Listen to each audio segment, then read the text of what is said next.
सुप्रभात बच्चों आज हम रचनात्मक लेखन में चित्रकथा लेखन सीखेंगे। तो क्या होता है चित्रलेखा?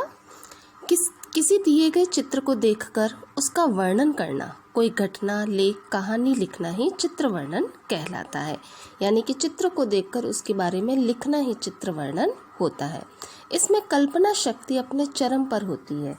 यानी कि चित्र लेखन हमेशा सोच कर ही लिखा जाता है। ऐसा नहीं है कि हम याद करके जाएं और एज इट इज़ उसको लिख दें।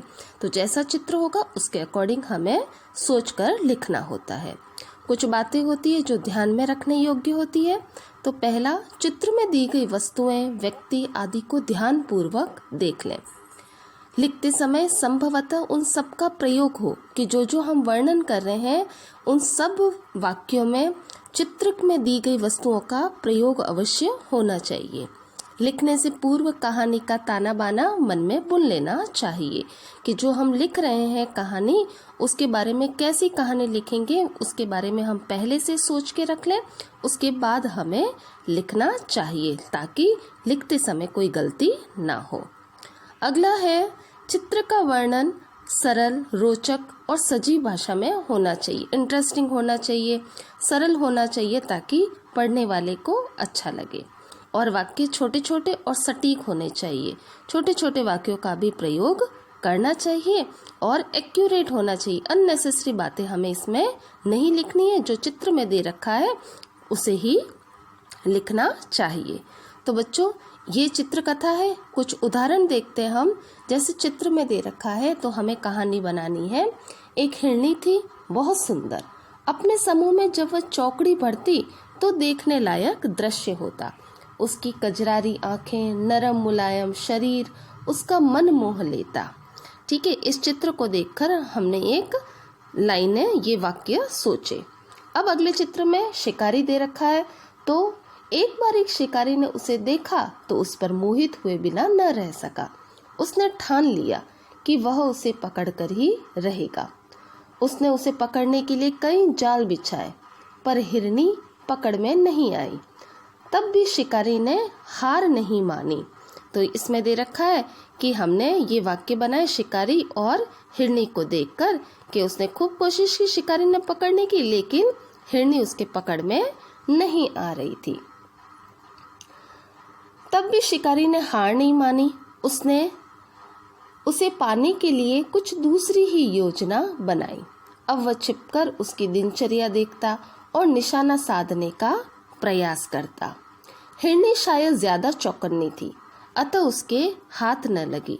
हिरनी भी शिकारी से ज्यादा चौकन्नी थी, तो जो योजना शिकारी बनाता उससे हिरनी पहले से ही वाकिफ हो जाती और कैसे भी करके बच के निकल जाती थी। एक दिन शिकारी ने देखा कि हिरनी ने एक छोटे हिरन शावक को जन्म दिया है। हिरन शावक यानी हिरन के बच्चे को जन्म दिया है। वह जंगल में एक झाड़ी के पास अपने शावक के पास बैठी है। शिकारी की आहट पाते ही सारे हिरन भाग गए, पर वह हिरनी अपने शावक के साथ भाग नहीं पाई। अपने बच्चे को बचाने के चक्कर में वह स्वयं शिकारी की गोली का निशाना बन गई। यानी अपने ग्रुप में थी, उसने अपने बच्चे को जन्म दिया था हिरनी ने, और जब शिकारी ने निशाना लगाया तो हिरनी ने जन्म दिया ही था, इसलिए वह अपने शावक को लेकर भाग नहीं पाई और अंततः शिकारी उस घायल हिरनी के समीप गया। और जब उसे गोली लगी तो शिकारी ने देखा कि गोली उसकी टांग में लगी है। शिकारी ने उसकी माँ के रूप को पहचाना और अपने किए पर पछताने लगा। उसने हिरनी और उसके बच्चे को अपनी गाड़ी में बैठाया और डॉक्टर के पास ले गया। अब जब उसने देखा तो उसे वाकई में माँ का रूप उसे याद आया और उसे पछतावा हुआ। वह गाड़ी में बिठाया उसने हिरनी और बच्चे को और डॉक्टर के पास ले गया। 2-3 दिन में हिरनी स्वस्थ हो गई। तब तक शिकारी ने उसके शावक की अच्छी तरह देखभाल की। फिर वह दोनों को अपनी गाड़ी में बैठाकर जंगल में उसी जगह छोड़ आया। तो ये हमारी इस तरीके से कहानी हुई। हिरनी और उसका शावक जंगल में पहुंचकर खूब खुश हुए। तो इस कहानी का शिक्षा क्या मिलती है या उद्देश्य क्या था कि संसार में सभी को जीने का हक है। कोई ऐसा नहीं है कि जो शिकारी होता है वो आप किसी भी जानवर को मार सकते हो। ठीक है, तो बेटा इस तरीके से हमने चित्र देखकर कहानी की रचना की। तो आप ज़रूरी नहीं है कि यही कहानी लिखें, आपके मन में कोई दूसरी कहानी आ रही है तो आप उस दूसरी कहानी का भी निर्माण कर सकते हैं।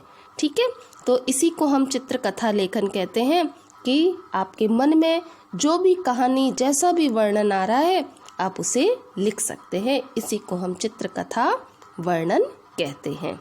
ठीक है बच्चों, तो आई होप आपको ये चित्रकथा वर्णन यानी चित्र को देख देख कर वर्णन करना आपको अच्छे से समझ में आया होगा।